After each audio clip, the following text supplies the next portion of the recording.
अबूता के कराली हनी गावाना रोजाना सल चाहिए बिछवाना एजी हटी ना जान ले का हो अबूता के कराली हनी गावाना रोजाना सल चाहिए बिछवाना काच बजवानी सुनिए राजा जानी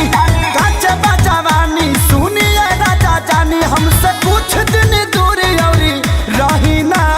मानव का नान्हे बा हमरो उमर कमर लोटे साहिना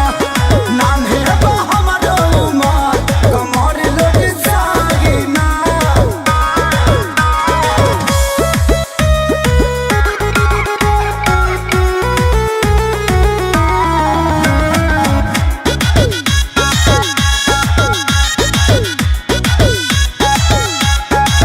नाही करी परेशान अब ही बानी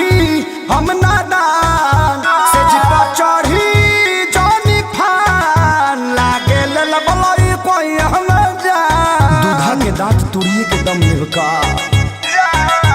नाही करी परेशान अब ही बानी हम नादान से जिपा चढ़ी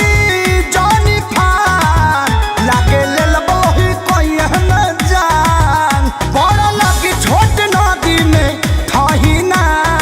अभी पानी कम बाजी आए नान्हे बा हमरो उमर कमर लोटे साहिना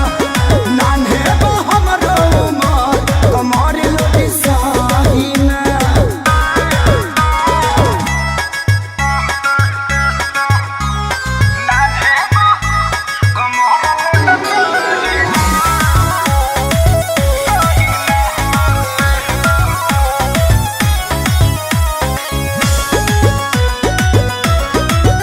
पानी दुबार कम जोर ऐसे गोड़ में फसाई ना गोर लागे